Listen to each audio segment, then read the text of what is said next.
into a short period of time. I thought. Did you catch the Paul Harvey-ish kind of some of the stuff? I mean, it really is. But he's Walter Winchell in his own way was almost a bigger dick than Limbaugh is. You know, in his own way. Yeah. That's like on CNBC. They go, "Would you rather?" Then they go, "AT&T or Verizon." Don't make me pick. Faded or traded. You know. Is that their thing? That's another one. Yeah. Here's a stock. Faded or traded. I'm sharing right now to my feed.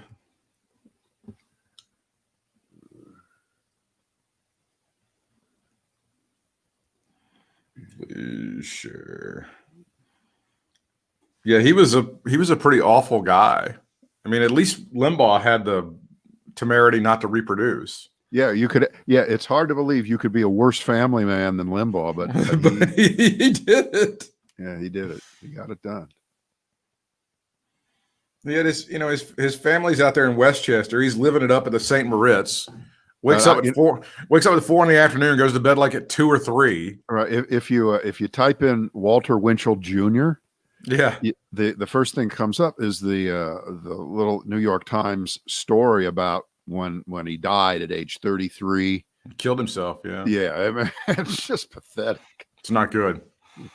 It's just, when Limbaugh Jr. killed himself, it didn't make the news. But you know who really ripped off Walter Winchell, though? It's that stupid Larry King piece in USA Today. That's just a complete ripoff of the Walter Winchell, just the disjointed ... ellipses. That's just a complete ripoff. Well, I think Larry King would be the first person to say, probably. Of course.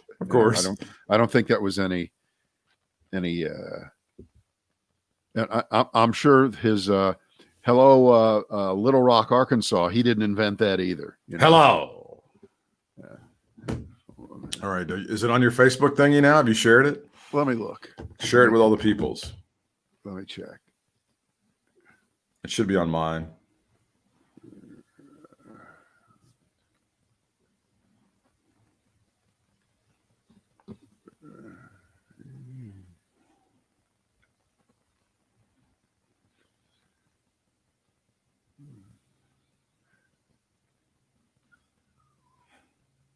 Yeah, there it is. Okay.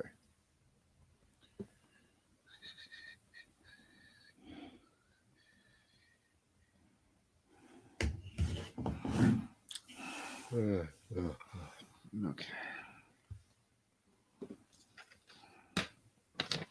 Oh yeah, that's a pretty sharp pen. I like that. It's nice. It's a little busy, don't you think? This is a TV show I used to like back in the 80s. I don't know if you ever heard of it. Yeah, because I invented the top 10 list that he stole. Hi-oh. That was my idea. Wasn't that your guy in Boston that wanted you to do a top 10 list and you're going to work on it every day? Good times. Yeah. Yeah. If we would have been on a little bit longer, we would have been doing Does It Float? Okay. Will it float? Will it float? Okay, ready? I am. All right, it's the Brad and Britt cast. Our final one for the week. Final one for the week. Unless something extraordinary happens over the weekend. We keep the microphones hot, the camera's ready to go, and if need be, we'll be here for you. How's that? We won't be here on Friday, October the 23rd, when such luminaries as Ryan Reynolds, Meghan McCain, and Sanjay Gupta celebrate birthdays, and also our own Brad Krantz with a birthday. Wish him a happy birthday in advance, everyone. October the 23rd. The dream of 1955 lives on, Brad. Yeah, we're going to have to cut it short here today because I have only 12 hours to decide on which Medicare Advantage plan. If you watch cable news a lot, you really would think that the only two things that matter are which Medicare Advantage plan you choose and which drug for psoriasis. Right. It's reverse mortgages and psoriasis. And reverse mortgages and the if the engine in your car breaks down, it could be $5,000 to fix it. So you better get right. that. That's the other one. Hey, I hate to break it to you, but no car would ever be worth spending $5,000 for a new engine on. But again, I don't want to judge. Just get a new car because just go ahead and get the new car. Yeah, finance it with your reverse mortgage. No, I only bring up the Medicare Advantage thing because, and I did a post on this a few hours ago, and Don was relegated to C-SPAN last night when he was in Gastonia. No Fox News Live, not even Fox Business Live. Nobody went with it. Was it C-SPAN 1 though? At least was he on the main channel, not 2 or 3? Okay, well they gave him that. Yeah, but still, the audience numbers are going to be tiny. way down. So, I mean, I've watched enough of these, and this is true hate watching. This is the definition of hate watching something. Okay, never apply that term to anything else above and beyond watching Trump rallies almost night after night. Not even the Dallas Cowboys or the University of Alabama? No. Okay. No. This is way worse. True hate watching. Real hate watching. And it's really pathetic for this reason. So many reasons, but besides the obvious that these are super spreader events where it leaves in its wake, no matter where the caravan travels to, more new cases of coronavirus over the next few weeks. I saw that cold weather is good news for the virus, but bad news from people. Apparently the virus in cold, dry air is able to propagate a lot better. Well, why do you think you have a runny nose and you get colds in the winter? They're called colds. They're not called hots. Okay? I got the hots for you. So he does these every day now. And they travel around with the teleprompter. They set it up. You see the 2 panes of glass in front of him there, and he reads off of them. And the script is the same every day. It does not vary, except they place in a few different parts of the speech some local references. And the language is always identical. The great patriots of North Carolina settled this land, blah, blah, blah. Yesterday it was the great patriots of Pennsylvania chopped the wood, tilled the soil. Tomorrow it'll be the great patriots of Florida. So everything is the same, except they change the location and they put in a few local references. And one of the things he's been doing, who knows for how long, because it all becomes a big drone at a certain point, is wherever he goes, because his numbers have slipped with so many different groups, he has tailored his pitch to older folks down to this one. I have lowered your Medicare Advantage premiums X number of percent, depending on where he's at. And in North Carolina, he said he lowered Medicare Advantage premiums 45%. Now, wow. As you know, that's almost half. As soon as he starts saying something like that, I know it's a lie. Of course. It's just a question of Googling the topic and seeing how fast I can disprove it. It's how he's lied. That's how you always have to figure out how he did it. That's always the deal. Right. And I Googled this morning. This is the morning after he was in Gastonia, North Carolina, saying this to North Carolinians, trying to zero in. In the business, Britt, we call that micro-targeting. I don't think that word means what you think it means. He's not he's got a micro penis, but he's not micro-targeting. All right.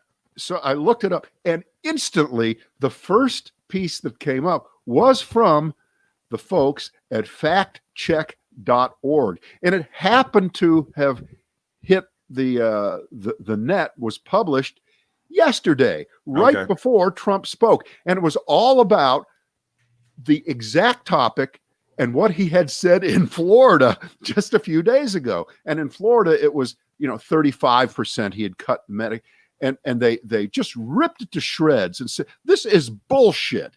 And I'm turning 65 tomorrow, and so I've been getting all this. You get so much stuff in the mail, Britt. You get more in the mail, right, as you approach this age on this right. subject than anything you've ever gotten ever. Okay, even more than the AARP bombardment I got over the last year. It's not even close. It's not even close. And by the way, I expect to keep getting it for years afterwards, because you know who still gets it at my house? Not my wife anymore, right? But my brother. My older brother, who has never lived with me.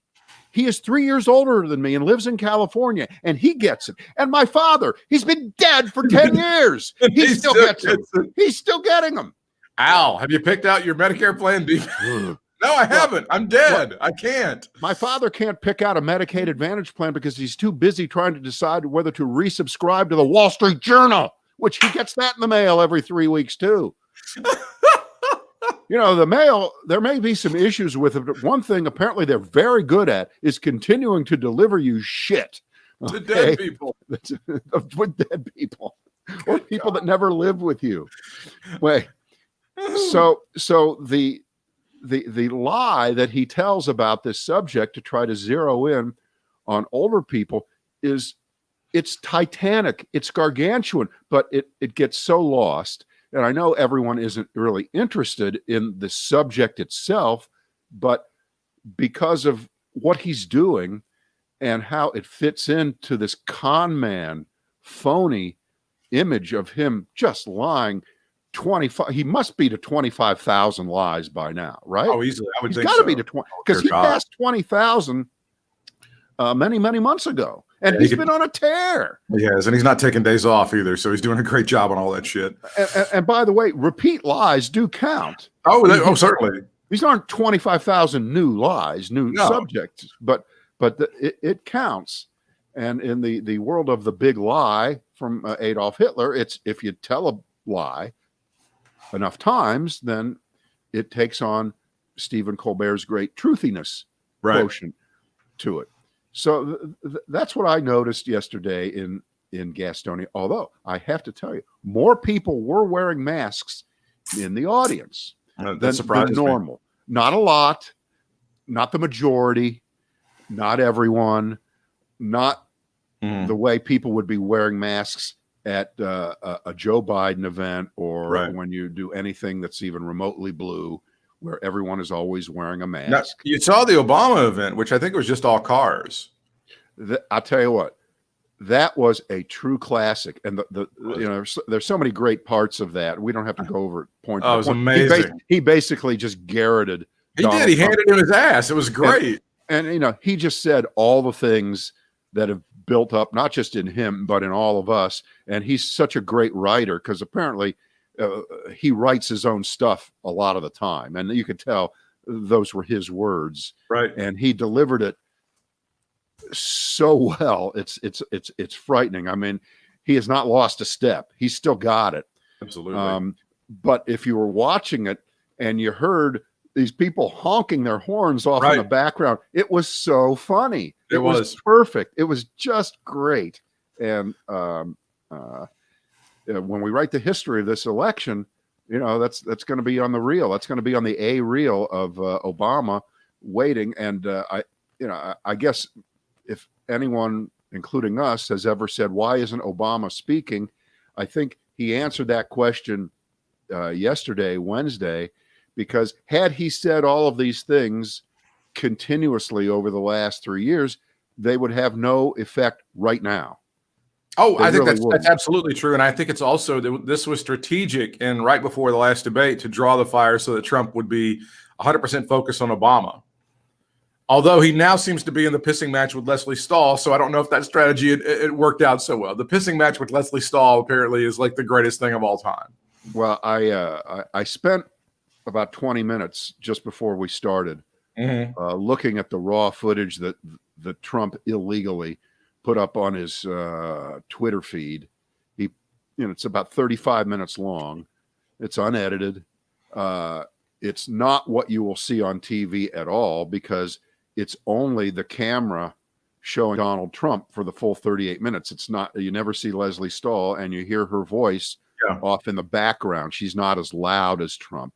I guess that they're she says something like, "Are you ready for some tough questions?" Which I Right. suppose that's so much bias, right? All right. Okay.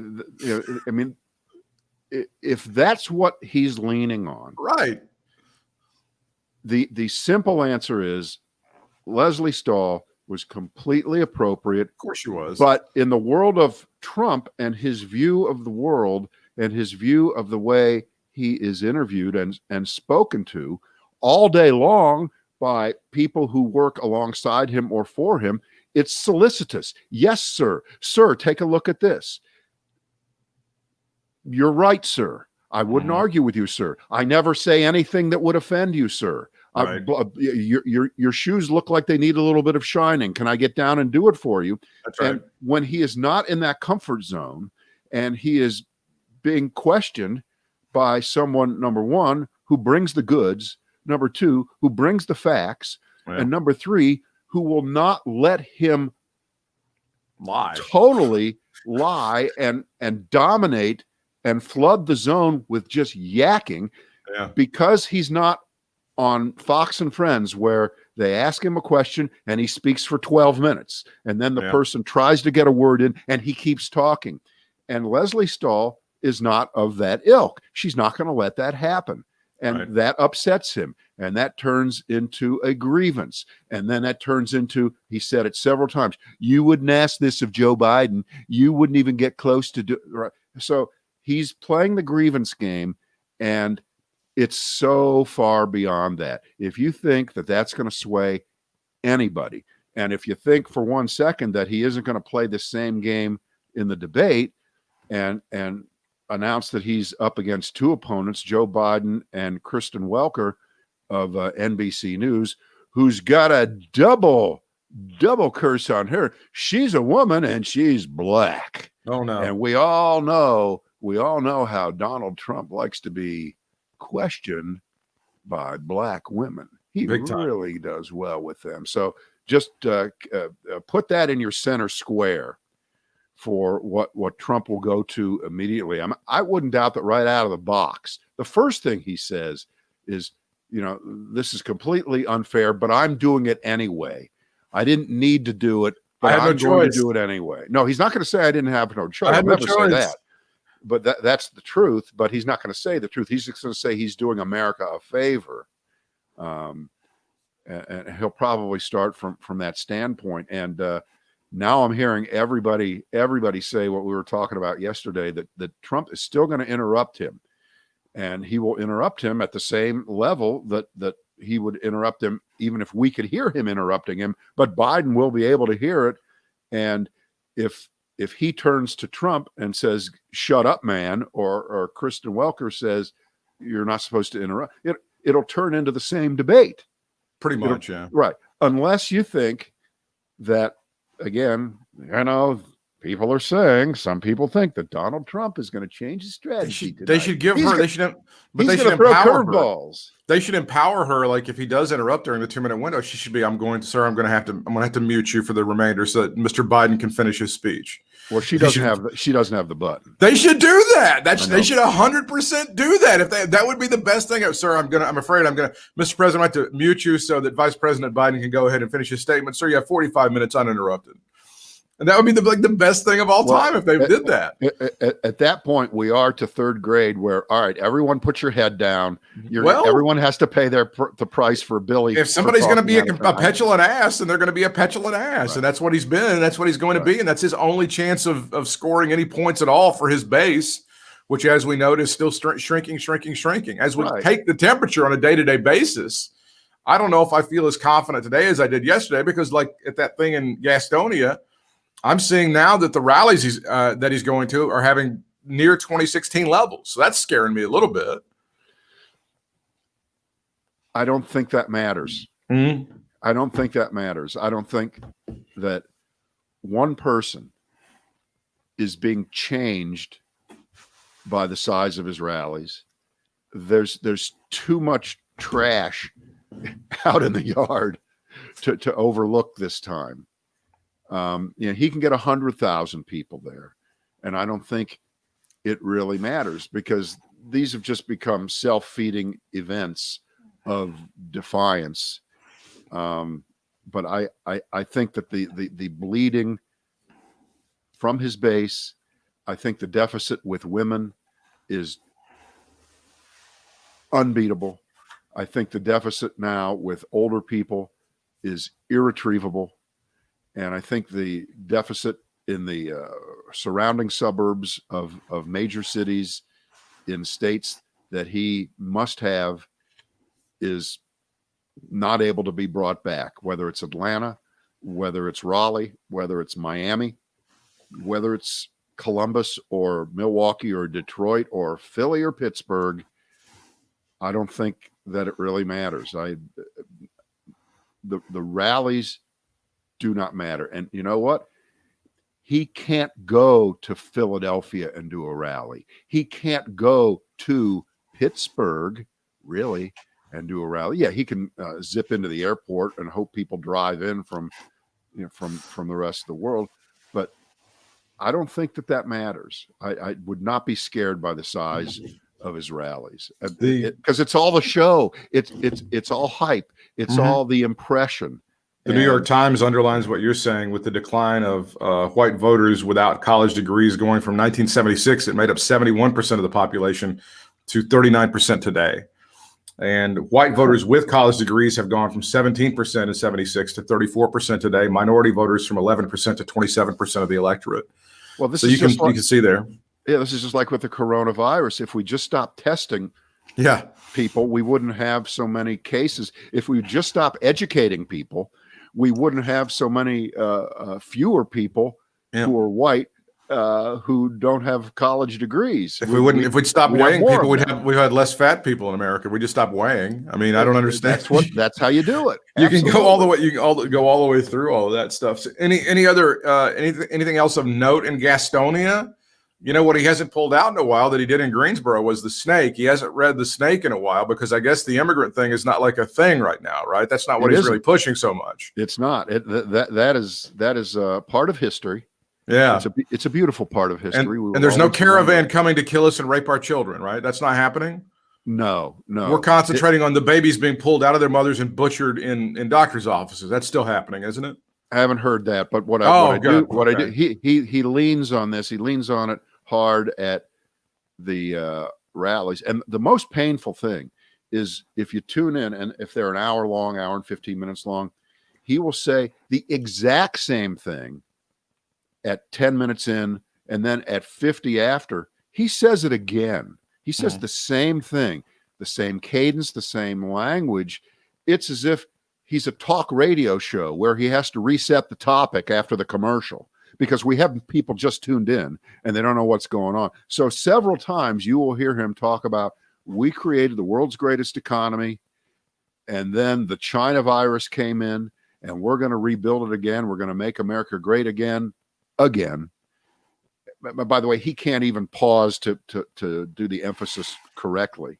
They've never been able to figure this out. Because I'm telling you, the day after that inauguration, when Sean Spicer was lying, they went ahead. He was at the table and he goes, "We're going to call it Keep America Great," or we're going to go with. They couldn't come up with something. They couldn't come up with anything for part two of this thing. Yeah, and by the way, in Gastonia, he did go to, and this is what is so frightening about the mental deterioration that we can see, is that he's still litigating the crowd size at the inauguration. He still runs through the same pattern. I looked out and I couldn't see any open space, and he's still doing that. He did it Wednesday in Gastonia. So it's the same thing. So Leslie Stahl would not let him get away with shit. I mean, she challenged him on all these things, including greatest economy ever. And then he says, well, look it up in the books. It's there in the books. You know, he never has an answer when you challenge him on anything. No. His answer is always ad hominem. You wouldn't say that to Joe Biden. So if anybody wants to blow a half hour of their life and never get it back, instead of watching the way it will be put on TV Sunday night on 60 Minutes, which I much more recommend, you'll you'll see that there's some really good takeaways. For example, in the climate change thing, he does exactly what you just said. He's doing the they say that climate change really may not have been because of humans. And she goes, I wish you could go to Greenland and just see the ice falling into the fucking ocean, making the ocean. And they say, the scientists don't know. They say. He does that shit. There's one particular point where he talks about what they've done for healthcare, and Kayleigh McEnany presents a huge book full of papers, right, to Leslie Stahl, who opens it up, and every one of them is blank. There is not anything unprinted on any piece of paper in the 10,000 sheets of paper that are in that book. Am I right? I've seen the picture. Yes, you're correct. And then there's one clip. How many times has he done that? Didn't it when they had the giant desk with about 5 piles of papers that were about 2 feet high? Somebody was able to get a look at them. And there's nothing there. They're just sheets of paper. They're just dead trees. Right. That's all they are. And then the one that the Democrats are seizing on today, there's a clip where he says completely he wants the Supreme Court to end Obamacare. Now, that's not going to be very helpful for him in the next few days before the election, but it's out there, and now the Democrats are running down the field. He clearly says, I want the Supreme Court to end it. See, that means like 20 million people lose their health insurance in the middle of a pandemic. So again, I don't understand how that's helpful to you, sir. Well, you're assuming that he's thinking rationally. He's not. You're assuming that he, in his heart, really believes that he can be on the 30 side of a bunch of 70-30 issues. And because he gets cheers by people at his rallies, whether it's 7,000 people or 27,000 people, that he is right and everyone is wrong. And it's going to be proven beyond a shadow of a doubt again, and we'll all be in tears the day after the election. And if he's right, so be it. But I don't think he is. And is he down like in which poll is he down like 14 in Michigan or something? It's like it's right. It's beyond reclamation. It's beyond hope. And I mean the headline on CNN.com at 1:00 was North Carolina is the center of the political universe. It's going to be a big deal. And they talk to a bunch of people here. And of course, usually what they do is they go out to these counties like Martin County. Where the fuck is that? God, you ever heard of you don't know where Williamston is? You haven't been to America's vacation land of Williamston, pal? When your boy was on those 2 stations in Eastern North Carolina on the Hot FM, we had a signal that was in Williamston, and I never even went there. I never even went to Williamston at all. So yeah, I don't even know where Martin County is. I couldn't find it with both hands and the GPS and like the guy who was the mayor. I wouldn't be able to find it. Mm-hmm. Hang on. We will see you guys tomorrow at 12. Thank you. Bye-bye. Sorry. Have an appointment to get the dog a haircut. Oh, that's good. On your birthday, the dog gets the present. That's nice. Yeah. So yeah, they go out to these like Clay County or Hyde County or someplace like that, and they talk to these people about North Carolina and how important it is. And then these people, they say what the rote stuff, right? Right. Well, I mean, I quoted it in a post, and they talk to this couple, and they talk about the fact that we got to get Trump back in there, and we're really tired of all these Northerners moving down here trying to turn North Carolina from a purple state into a blue state. Yeah. And my response to that is, fuck you, sir. You don't own this state.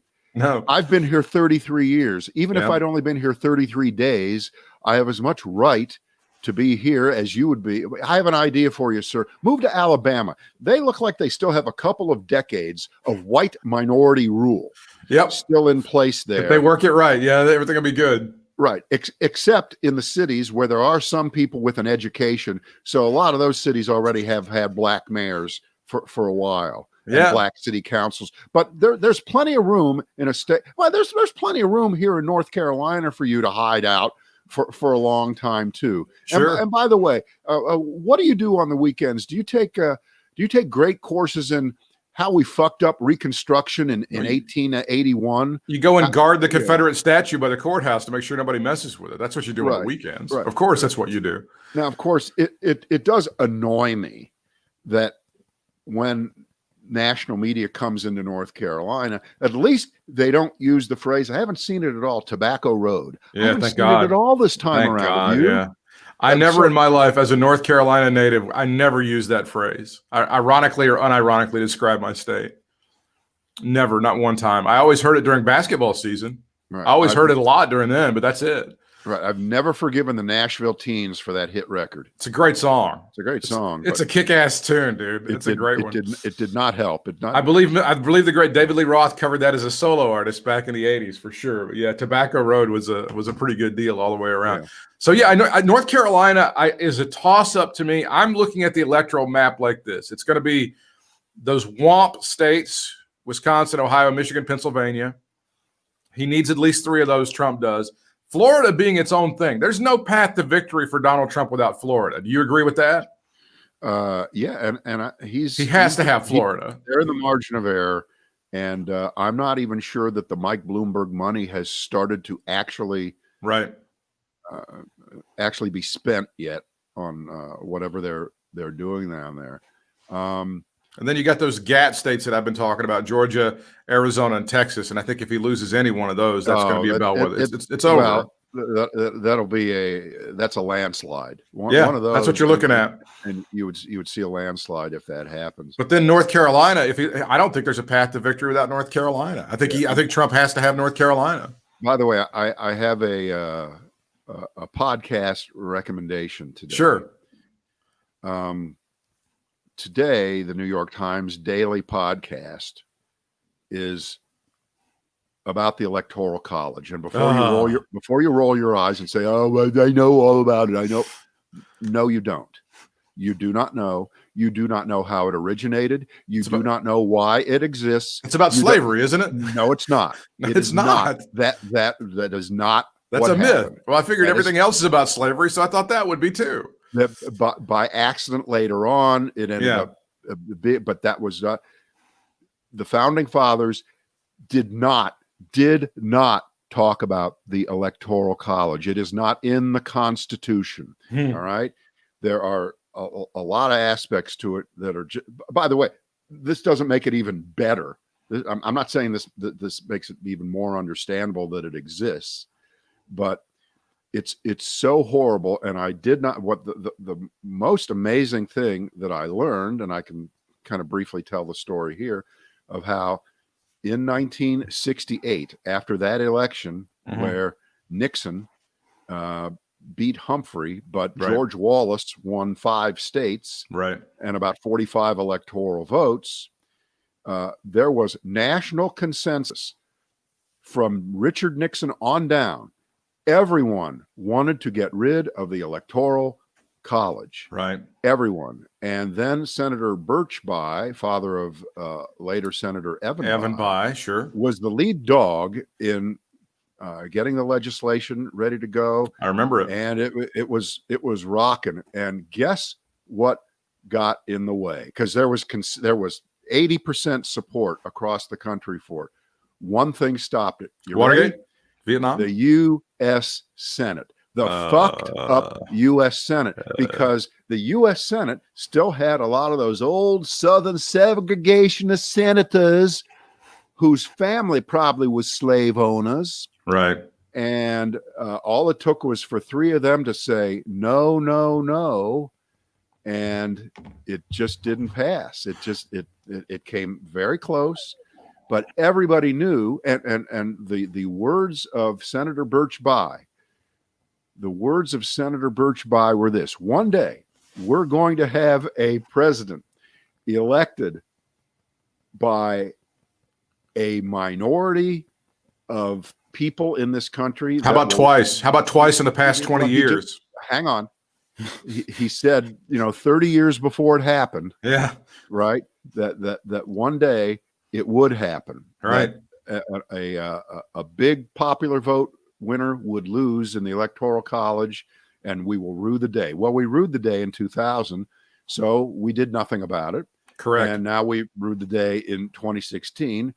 And this will be a nightmare. If it happens again, Three times in 20 again, years, and for the third time in 20 years, right? Someone who lost the popular vote to win the Electoral College, I think there'll be some protests in the street.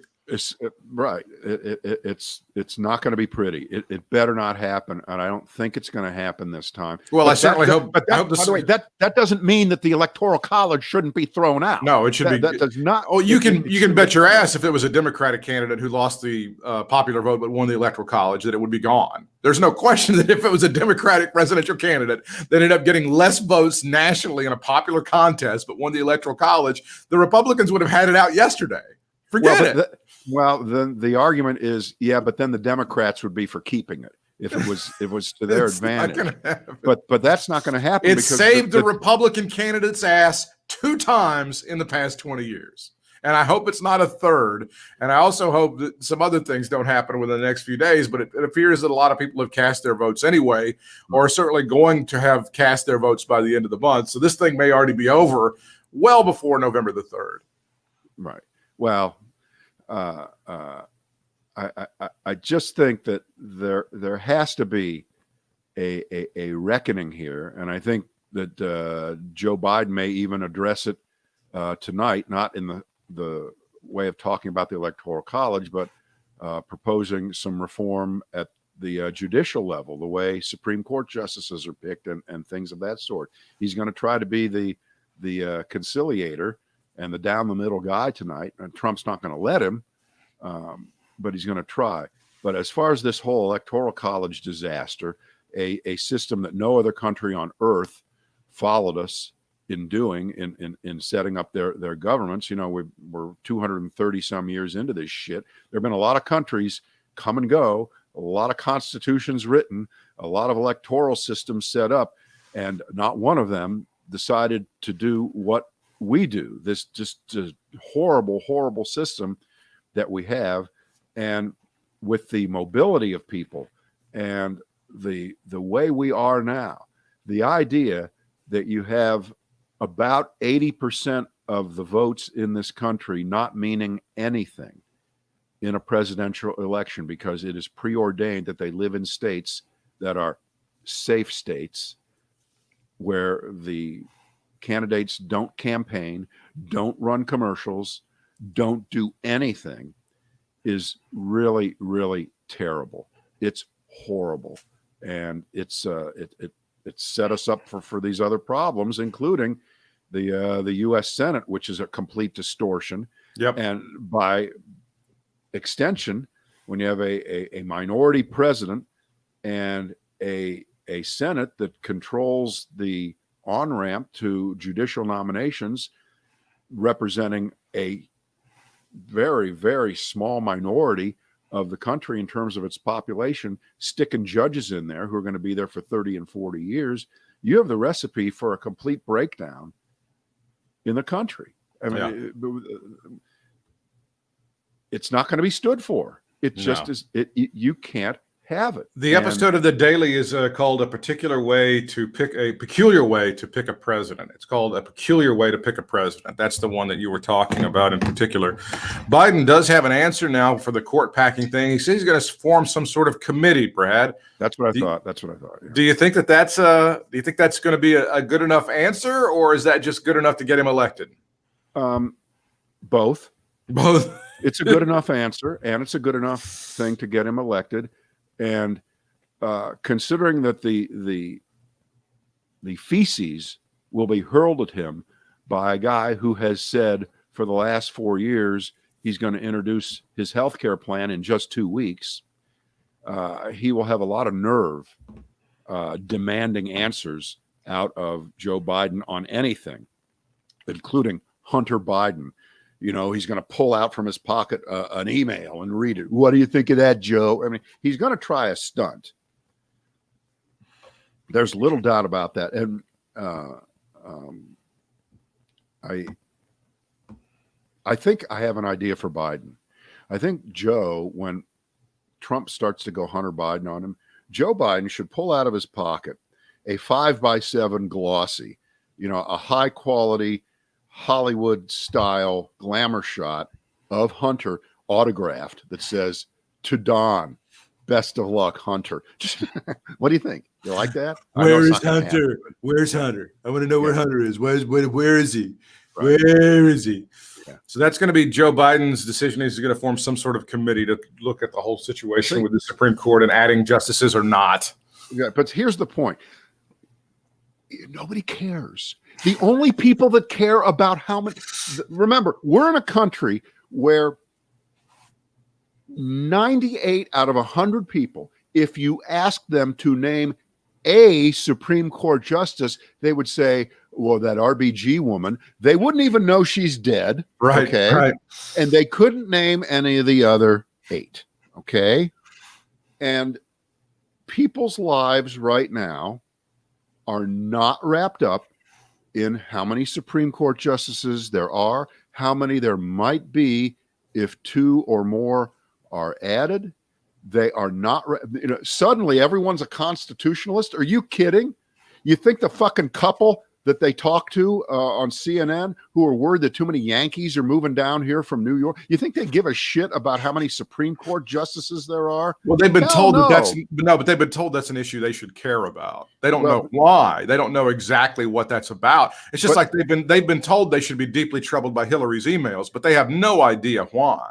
Well, they're more troubled by the fact that this couple, for instance, probably has a son or a daughter who lives somewhere else whose business just collapsed, that their grandchildren have to stay home from school. That's because they can't restart school because the coronavirus was fucked up. We've gone for 40 minutes and haven't even said the words coronavirus. And see, that's the point. Trump is trying to get everybody off point. And he keeps lying and he keeps saying, we're rounding the curve. We're not rounding the curve. We're not rounding any curves. And, you know, if right now, if I were advising Trump, and again, he does watch us every day, right? He calls you every day for some advice. Here's what I would say. I would say that whatever we've done up to now is not good enough. We should have done better. We could have done better. Now, he's not going to say that because he's already been asked directly 100% 5 ways from Sunday because he sat down with that piece of shit. I don't know why he's still in whatever passes for the business, Eric Bolling, who works for Sinclair. He did an interview with him. But even Eric Bolling asked, well, would you do anything? No, I wouldn't do anything different. Not much. No. But if he was smart, which I don't think he is, we're seeing how dumb he really is. Dumb. He would say, you know, there are things we could have done better, and I would have been earlier on the masks. But let me give you, if you'll allow me, some good news here. The number of people who are hospitalized, while it is climbing right now and the cold weather is not good, the number of people who die when they do go in the hospital is going down. The treatments really are getting better. They're not where we want them. We see a virus early next year, and I hope to continue to be your president to lead us out of this. I mean, he can't speak that way. He can't be that rational about it. He just has to dig in and say, we've done the greatest job ever. They wanted me to do nothing, and there'd be millions of people dead. And, you know, just the torrent of lies. And that's not working. And there are too many people just doing the numbers of 6 degrees of separation who know someone or know someone who knows someone or are related to someone who has gotten sick and or has died. And this is where you can't fool the people all the time. My guess is if you went and talked to all the people who show up at Trump's rallies, those are self-selected people who have not been affected at all by the virus. They're lucky, most of them, but probably there are some of them who have been. And that's really fucked up. Think about that. That you would go and cheer on a guy who will lie to you about something that you actually know has really hurt your family or your friends or somebody you work with, and you still are for them because you're convinced that Joe Biden he wants to lock the whole country down. No, he doesn't. He never said that. But if you're just depending on lying your way back into office, and there's not a lot of evidence that it's working, and there's not a lot of evidence that anything is going to change after tonight, I hope. So you will be watching just to see how the mute button thing goes. That's not the only reason I'm watching. I got to see how that would be the main reason I'm watching, to see how this mute button situation, this gimmick goes. Well, the interesting part of the mute button is it'll be the facial expressions of the person who is not. If you look like that, if you look like a crazy person, if you're listening, you don't see it, but I'm like not saying anything. I'm railing on the camera, and I'm screaming, but you can't hear me, and it's, you know. But the thing is, you will be able to hear it. It'll be like the cars honking when Obama was speaking. You could hear the cars honking out there. Oh yeah, really you could. So, I mean, they could have changed the mix on that and had the horns really loud, and it wouldn't have been as effective. Yeah, that's true. They didn't need to sweeten it up. But you'll definitely be watching Borat 2 when it comes on Amazon Prime. I think it's going to be loaded up around midnight. Sure. So you'll see Rudolph Giuliani and see if he had his hands down his pants or if he was simply trying to adjust a microphone. Now we've put those kind of mics on where they fish it down your shirt. And it's a lavalier microphone. But it never goes into your pants in the front. Call it going in the pants. If you watch if you watch David Letterman last season of My Next Guest, Tiffany Haddish has the transmitter right on the back of her dress, right between her shoulder blades. Sure, that's where they put it. And they've got the new season featured Robert Downey Jr. and it also features Dave Chappelle, at least as far as the gentlemen go. Never is the transmitter or anything in the front of their back. Again, I hate to dig down on this among the drunk ass Rudolph Giuliani, who definitely was playing with himself while he thought a young woman was going to give him some. I mean, again, right. I hate to point these things out. You're right. We used to either, if you're wearing a jacket, you can put it in the jacket pocket, the little transmitter. It's about the size of a transistor radio, or you put it around the back on your belt on the back. The small of your back is where it is, back where Thomas Magnum used to keep his gun. For those of you who are big Magnum PI fans, that's where they would. Yeah. That's where the transmitter. It's never like in your crotch. There's never been a mic operator in the history of mankind who's ever put it near your balls. Not one time. But Rudolph Giuliani has been set up by this guy, apparently. And there just happened to be a super hot 24-year-old actress within 6 inches of him as he's playing with himself. Before we started, you mentioned that you watched the Walter Winchell thing on public TV, and remember his signature phrase, good evening, Mr. and Mrs. America, and all the ships in my pants. That's right. That was Walter Winchell. That's what he said. All the ships in my pants. Yeah. Oh my God. Have a great weekend, everybody. Yeah, and if you're live with us here on Thursday afternoon, I'm going to be out and you're early voting today. I'll be at the Leonard Recreation Center at 4:00 today, 4 until 7. We're going to close the place down, and then we're going to go out and get drunk and watch. Yeah, bring Brad a birthday present, for God's sakes. Yeah. Bring him a cupcake. There you go. Snacks are welcome. Yeah.